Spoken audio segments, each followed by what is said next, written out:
you. Thank you so much. Thank you. You know, Sarah Huckabee always says to me, I hate to follow you, but I think she turned the table on me tonight. I want to thank you all for being here and for being involved. Like many of you last week, I watched with horror as the events unfolded in that Pennsylvania field.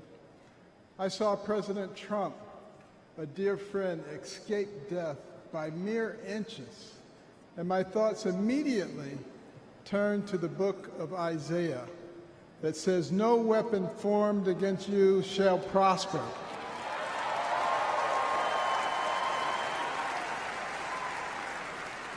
Well, let me tell you the weapons that they used. First, they tried to ruin his reputation, and he's more popular now than ever. And then they tried to bankrupt him, and he's got more money now than he had before. And then they tried to put him in prison, and he's freer and has made other people free with him. And then last weekend they tried to kill him, and there he is over there alive and well.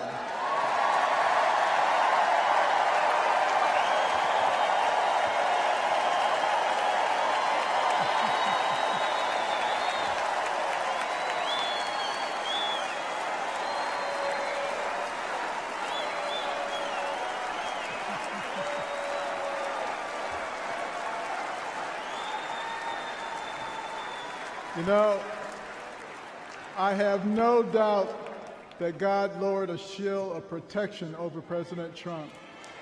And I join millions of Americans in thanksgiving for President Trump's safety. And I encourage you to join me in praying each day for his continued protection. You know, our hearts go out to the victims in the audience. Let's also pray for them and their families. These events have brought unusual clarity to the times we are living in. We have all harbored the nagging feeling that everything we love is slipping away. All you have to do is turn on the television.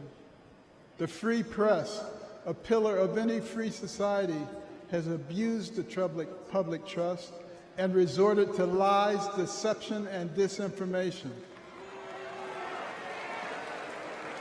They divide us along lines of race, class, and gender, rather than uniting us around our shared bond as Americans. Our government has been no better, shredding our Constitution and upending the rule of law. We have a wide open border, a broken education system, and chaos breaking out around the world. And on top of it all, we have a president who, well, if you can't say anything good, don't say anything at all. But ask anyone around the world, what does it mean to be an American? Most will tell you that it means unlimited opportunity, that where you begin in life doesn't dictate where you will end. That's the America I grew up in. In no other country could a poor inner-city kid raised by a single mom make it to an Ivy League school, then to medical school, become a successful neurosurgeon, run for president, and eventually become a member of the president's cabinet.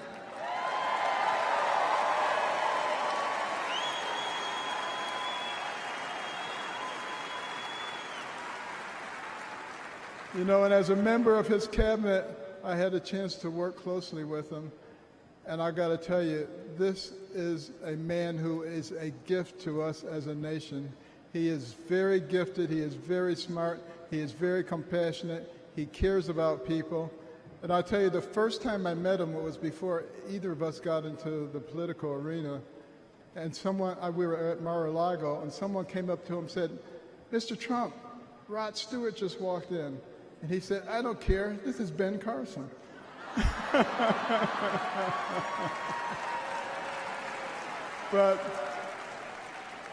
I feel blessed that I've been able to live the American dream.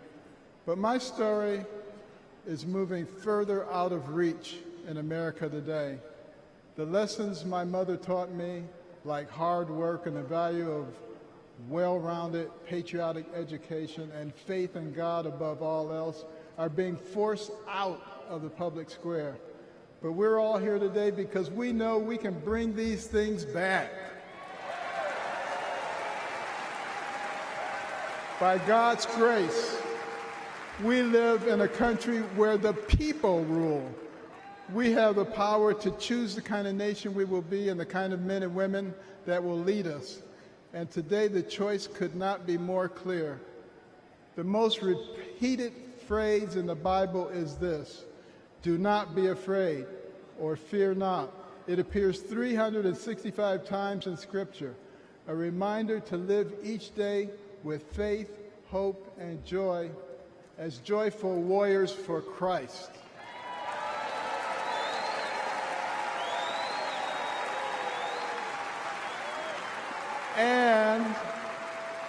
And when God is with us, nobody can stand against us.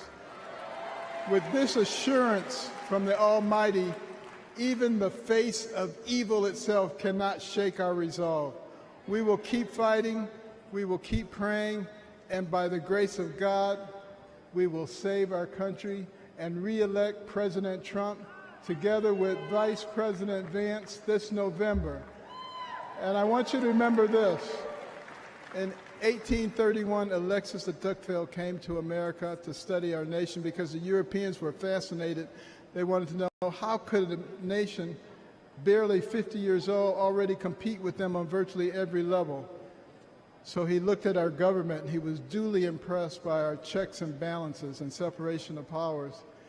And then he looked at our business environment. He was duly impressed by how we encourage entrepreneurship and innovation. And he looked at our educational system, and he was blown away by the fact that he could find a mountain man in the middle of the woods who could read, who could tell him about the Declaration of Independence. But the thing that impressed him the most was when he went to our churches, and he heard those inspirational sermons from the pulpits that inspired a ragtag bunch of militiamen to defeat the most powerful army in the world and gave the American people a moral base.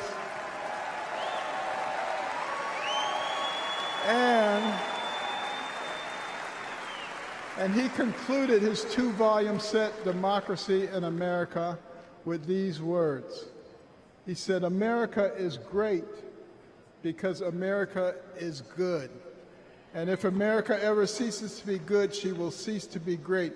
It is our job to make America good, and let's do this by re-electing President Trump so we can make America great." Thank you very much.